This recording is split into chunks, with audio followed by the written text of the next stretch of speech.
고난의 능력 You must suffer. 존 파이퍼. 먼저 기도하시겠습니다. 오 하나님, 저희에게 이러한 마음을 주십시오. 하나님, 간구합니다. 우리 안에 있는 모든 마음이 예수 그리스도의 마음같이 되기를 소원합니다. 주님은 하나님과 동등되게 여기지 아니하시고 섬기는 자의 모습과 인간의 모습으로 자신을 비우시고 낮추셔서 죽기까지, 십자가에서 죽기까지 순종하셨던 그 주님의 마음을 제게 주십시오. 그러한 마음이 우리 모두에게도 있게 해 주십시오. 이 집회에 모인 모든 사람들에게 그러한 마음을 만들어 주시기를 간절히 바랍니다. 예수 그리스도 이름으로 기도드립니다. 아멘. 이 신문의 헤드라인엔 그들이 살았다 라고 써져 있습니다. 생명을 잃을 뻔했던 위기 상황에서 그들은 극적으로 구조되었습니다. 오래 납치되었다가 구조된 상황입니다. 그러나 만일 그들이 하나님을 믿지 않고 영생과 연결되어 있지 않다면 그들은 살아있지 않습니다. 아니, 그들은 죽어 있습니다. 지금 신문에 난 사람을 말씀드리는 것이 아니라 이 집회에 모이신 여러분들의 상황을 말씀드리는 것입니다. 어제 뉴스에는 이라크 전쟁에서 하루에 52명이 사망했다고 합니다. 그중 32명은 이미 장례식을 치렀습니다. 캘리포니아엔 홍수가, 미국 남서부에는 산불이 일어나서 산림뿐만 아니라 근처 집들도 다 불타 없어졌습니다. 여러분은 어제 무슨 전화 통화를 나누셨습니까? 이런 재난과 혼란 가운데 여러분은 무사하십니까? 우리는 이제 우물쭈물하거나 허비할 시간이 없다는 뜻입니다. 성도의 삶에는 반드시 고난이 있습니다. 성경은 무수히 그런 말씀들을 우리에게 전해주고 있습니다. 그중 몇 구절만 살펴보시겠습니다. 예수님은 누구든지 나를 따라오려거든 자기를 부인하고 자기 십자가를 지고 나를 따를 것이니라 라고 말씀하셨습니다. 여러분, 우리는 늘 주님의 십자가를 감사드립니다. 그가 찔림은 우리의 허물을 인하며 그가 상함은 우리의 죄악을 사하기 위함이기 때문입니다. 그러나 여러분, 예수님의 십자가만 늘 생각하지 마십시오. 위의 예수님의 말씀처럼 자기 십자가, 즉 내가 지고 가야 할 십자가도 있다는 사실을 잊지 마시기 바랍니다. 마태복음 10장 21절은 이렇게 말씀합니다.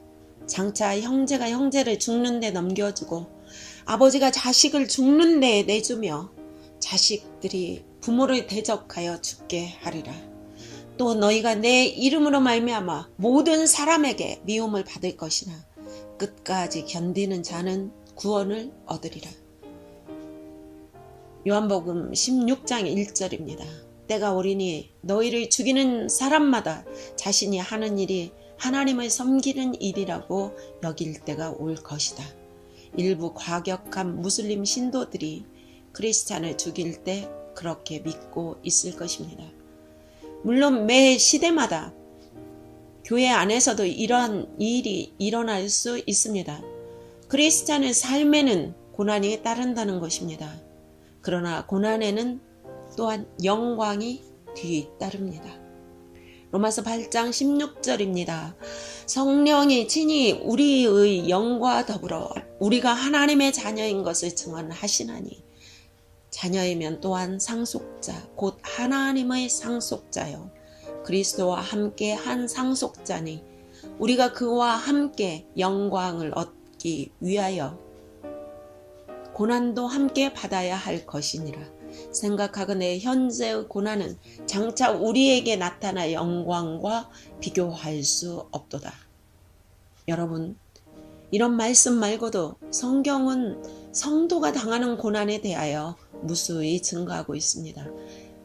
만약 여러분의 삶에 이제까지 크리스찬으로서 고난이 없었다면 앞으로 곧 고난이 다가올 것입니다. 만약 여러분이 예수님과 함께 동행하는 삶을 살지 않는다면 고난이 없을 수도 있습니다. 그러나 여러분이 예수님과 함께 동행하는 삶을 살아간다면, 또한 현재 살고 있다면 여러분의 삶에는 여러 구절에서 말씀하신 대로 고난은 반드시 닥칠 것입니다. 그러나 그 고난은 성도의 영광이요, 오히려 성도에게 능력이 된다는 것입니다. 빌립보서 1장 29절입니다. 그리스도를 위하여 너희에게 은혜를 주신 것은 다만 그를 믿을 뿐 아니라 또한 그를 위하여 고난도 받게 하려 하심이라. 보십시오. 다만 예수를 믿을 뿐 아니라 고난도 받게 하려 하심이라고 말씀하십니다. 성도에게는 믿음만 있는 게 아닙니다. 성도에겐 반드시 고난도 있습니다. 이와 같이 고난은 성도에게 어떤 선택 과목이 아닙니다. 이것은 당연히 주어지는 것입니다. 그가 성도라면 고난은 필수 과목입니다. 고난은 정해져 있다는 사실이죠. 그것의 겉포장은 마치 고통으로 보이지만 고난의 속 알맹이는 큰 선물로서 우리에게 영광으로 정해져 있는 것입니다. 복음과 함께 고난을 받으십시다. 디모데후서 1장 8절입니다. 그러므로 너는 내가 우리 주를 증언함과 또는 주를 위하여 갇힌 자된 나를 부끄러워하지 말고 오직 하나님의 능력을 따라 복음과 함께 고난을 받으라. 바울은 디모데에게 복음과 함께 고난을 받으라고 권면합니다. 사도행전 5장 41절을 봅니다. 사도들, 즉 요한과 베드로는 예수님 때문에 모욕당하는 것을 영광이라고 생각하였습니다. 그래서 그들은 오히려 기뻐하면서 공의회를 걸어 나왔습니다. 하나님이 우주를 창조하신 목적은 그의 크신 은혜의 영광의 대단하심을 그의 아들이 받는 고난 속에서 보여주는 것입니다. 과연 너는 그 크신 아들의 은혜의 영광이 죄상의 가치라는 것을 드러내는데 주님과 골고다로 향하는 그 고난의 길을 나와 같이 가겠느냐? Will you join me? 왜냐하면 오늘날 세상에 그리스도의 무한한 영광을 볼 수 있는 유일한 길은 디즈니랜드 같은 그런 행복하고 즐거운 장소가 아닙니다. 위험하고 불편한 제3세계 오지에서 선교사처럼 희생의 삶을 살면서 마치 우리의 보물은 이 세상에 있는 것이 아니라 천국에 있음을 보여주는 것밖에 없기 때문입니다. 이것만이 그리스도의 영광을 세상에 보여주는 유일한 길입니다. 번영의 복음은 어느 누구도 예수를 진정으로 찬양하게 하지 않습니다. 그것은 오직 번영 그 자체를 찬양하게 할 뿐입니다. 예수가 새 차를 사주신다네. 그렇다면 당연히 예수를 믿어야죠. 어느 누가 건강과 자동차와 즐거운 결혼 생활을 주는 예수를 원치 않겠습니까? 내가 얻게 될 혜택들이 괜찮다면 당신들이 전하는 예수를 나도 받아들이겠습니다. 나쁠 것 없지요. 이런 방식으로 절대로 여러분은 이 캠퍼스를 얻지 못할 것입니다. 캠퍼스와 그 사역지를 하나님의 나라로 상속받지 못할 것입니다. 옷을 고급 명품으로 입거나 멋진 세단차를 몰고 다니거나 가장 최신 컴퓨터나 전자기기를 갖고 다닌다 해도 그러한 것들로는 고난받는 그리스도께 당신의 삶을 통해서 어떤 찬양도 올려드릴 수 없습니다. 예수를 믿으면 그런 것들을 갖게 된다는 식으로 말하는 것은 그건 미혹이지 전도가 아닙니다. 그러한 것들로는 고난 받으신 그리스도께 어떤 찬양도 올려드릴 수 없습니다. 여러분들은 그러한 것들을 사모하기보다는 고난받는 그리스도를 사모하시고 또한 성도의 고난을 자랑하시기 바랍니다. 그것이 그리스도께 영광 돌리는 길이기 때문입니다. 예수님이 지금 이 예배 가운데서 지금 우리의 삶과 이 세상 속에서 주님이 여러분을 지금 세상의 길과는 다른 길로 부르고 계십니다. 바로 이게 보람된 후회가 없는 진정한 인생입니다. 크리스찬이 되면 그리스도를 위해 고난받는 삶을 살게 된다고요? 그건 미혹이 아닙니까? 라고 생각하는 사람도 혹시 있을지 모르겠지만 여러분, 진정한 크리스찬들은 벌써 이 세상에서 천국 생활을 하면서 삽니다. 죽어서 천국에 가는 것이 아니라 지금 현재 영생을 살고 있습니다. 고난이 따르지만 승리하는 생활, 그것이 바로 천국의 삶이요 영생인 것입니다. 그것을 살아본 사람들은 경험으로 잘 압니다. 그 삶이 바로 천국 생활이라는 것을요. 사도 바울은 결코 이렇게 말하지 않았습니다. 만약 우리가 그리스도께 희망을 두는 게 이 현재 세상에서 사는 우리 인생만을 위한 것이며 그래서 우리는 가장 불쌍히 여겨져야 할 사람입니다. 라고 말하지 않았습니다. 오늘날 기독교 복음을 오직 이 현실 세상에 적합한 축복의 복음으로 이해하는 것은 정말 마귀에게 미혹된 것입니다. 이런 번영의 복음, 축복의 복음이 지금 이 세상에 범람하고 있습니다. 그래서 미국에서 진정한 크리스찬이 되기란 정말 힘든 환경이 되고 말았습니다.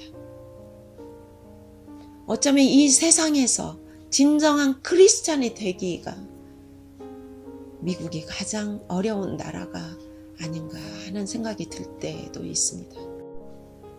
고난을 통해서 하나님의 나라가 확장됩니다. 사도 바울은 이렇게 말했습니다. 나는 매 시간 위험에 처해 있고 나는 날마다 죽음을 당합니다. 나는 고난 당하고 위험한 곳에서 예수 그리스도를 영광스럽게 하기 위해 수많은 선택들을 합니다. 그것이 나를 아프게 하지만 말입니다.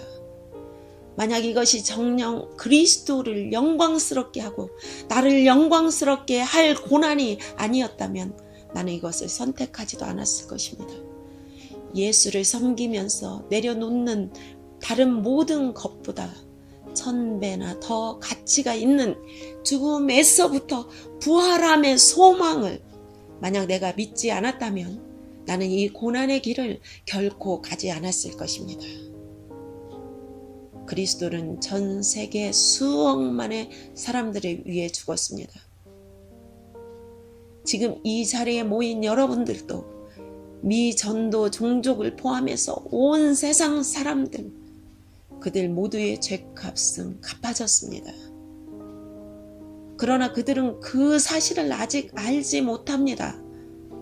그들은 그 은총과 축복을 맛보지 못하고 느끼지 못하고 있습니다. 누리지 못하고 있습니다. 그래서 아직 예수 그리스도를 믿지 못하고 있는 것입니다. 그들은 부를 노래가 없습니다. 십자가 감사합니다. 예수님 나의 친구 십자가 감사합니다. 우리들처럼 이런 찬양을 그들은 부르지 못하고 있습니다. 왜 그럴까요?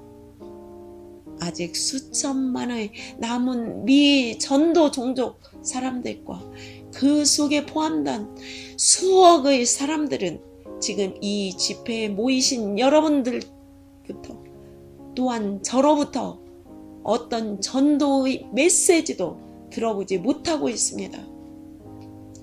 우리가 드리는 예수님의 십자가와 그 고난의 찬송, 우리의 기쁨과 감격의 신앙 고백, 이러한 것들을 그들은 전혀 들어보지 못하고 살아가고 있습니다. 영원한 멸망을 향해서 가고 있습니다.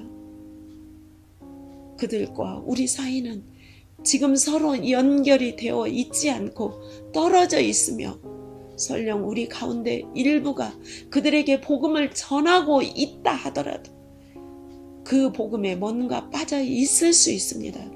그건 크리스찬의 고난과 그에 따른 영광이 빠져 있을 수도 있습니다. 또한 그들이 전하는 복음은 혹시 번영의 복음일 수도 있습니다. 그래서는 절대 안 되는데 말입니다. 지금 드리는 말씀을 귀담아 들으시기 바랍니다. 지난 2000년 동안 선교의 역사에 대해 잠시 생각해 보시기 바랍니다. 도대체 예수님의 12 제자에서 출발한 기독교가 어떻게 해서 오늘날처럼 12, 13억 명의 신자들이 믿는 기독교로 자랄 수 있었던 것일까요? 그 답이 무엇인지 아십니까? 그것은 바로 고난의 힘, 고난의 능력입니다. 그 어느 미 전도 종족도 고난 없이는 뚫리지 않았습니다. 또한 그 어떤 어려운 지역도 십자가 고난을 감당함으로써 뚫리지 않을 지역도 없을 것입니다. 지금 이 집회에 참석한 여러 젊은이들 가운데 장래 선교사가 되기를 하나님의 부르심으로 여기고 있다면 여러분은 꼭 기억하시기 바랍니다. 여러분의 가는 길에는 반드시 고난이 따를 것입니다. 환경의 고통, 자녀를 잃음, 말라리아, 가정의 갈등과 불화, 자기 팀원끼리 내부 갈등, 사단의 방해, 순교 등 이러한 환난들이 반드시 따를 것입니다. 이러한 것들이 올 때 이상하게 생각하지 마십시오. 그게 바로 복음 전파자가 치러야 할 대가입니다. 예수님이 우리를 구원하시기 위해서 예수님은 값을 지불하셨습니다. 우리는 예수님의 십자가 고난에 동참해서 그 고난과 그 고난을 통한 영광과 구원의 열매를 온 세상에 보여주는 것입니다. 한 알의 밀알이 죽으면 많은 열매를 맺는 진리 말입니다. 세상 사람들이 크리스찬의 삶이 얼마나 만족스러운지 어떻게 알겠습니까? 만약 우리를 만족시키는 것이, 즉 크리스찬의 만족이라는 것이 마치 최신 컴퓨터, 게이밍 것처럼 세상에게 보여진다면, 최신 자동차나 내가 들고 다니는 명품 가방이 기쁨으로 보여진다면 그것이 얼마나 슬픈 일이겠습니까? 그것은 십자가의 고난, 그로 인한 열매와 부활의 영광이 되어야 합니다. 그것이 세상 사람들에게 명확히 보여져야 합니다. 저는 바울이 이렇게 말하는 것이 너무나 아름답습니다. 나는 여러분을 위해 받는 고난을 기뻐합니다. 저는 여러분을 가련하고 불쌍한 삶으로 초대하지 않습니다. 크리스찬의 고난이 가련하고 불쌍한 것은 결코 아닙니다. 물론 거기엔 고난이 따릅니다. 그러나 그 고난엔 바울의 고백처럼 나는 여러분을 위해 받는 고난을 기뻐합니다 하는 기쁨이 있는 것입니다. 고난 속에서 기뻐하는 것, rejoicing in tribulation, 바로 그것입니다. 고난은 우리 각자에게 인내심을 기르게 하며, 인내는 우리의 인격을 단련시켜서 결국은 주님이 우리에게 원하시는 모습으로 우리를 만들어줍니다. 그 주님의 소망이 그 첫 단추인 고난을 통해 결국 이루어지는 것입니다. 희망은 우리를 모욕감에 빠지지 않게 합니다. 왜냐하면 하나님의 사랑이 우리 마음에 퍼부어지기 때문입니다. 소망이 우리를 부끄럽게 하지 아니함은 우리에게 주신 성령으로 말미암아 하나님의 사랑이 우리 마음에 부은 바 됨이니, 여러분이 하나님께 내가 사랑받고 있다는 그 크나큰 기쁨을 더 경험하기 원하십니까?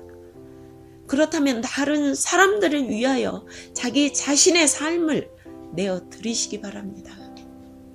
주님과 복음을 위하여 스스로 기꺼이 고난을 당하는 길을 선택하는 것입니다. 자신의 몸과 마음을 들여서 위험을 무릅쓰며 여러분의 물질과 여러분의 학업도 비록 일정 기간이라도 그리스도를 위하여 드리며 모험적인 삶을 살아보시기 바랍니다. 얼마나 놀랍습니까? 하나님께서 여러분을 부르셔서 하라는 또 되라는 것이 그것은 바로 십자가를 지고 고난 속에서 나를 따르면서 그 영광과 그 열매와 그 존귀함으로 우리가 먼저 누리고 또한 세상에 보여주라는 것입니다. 또한 그것으로 하나님께 영광 돌리라는 것입니다.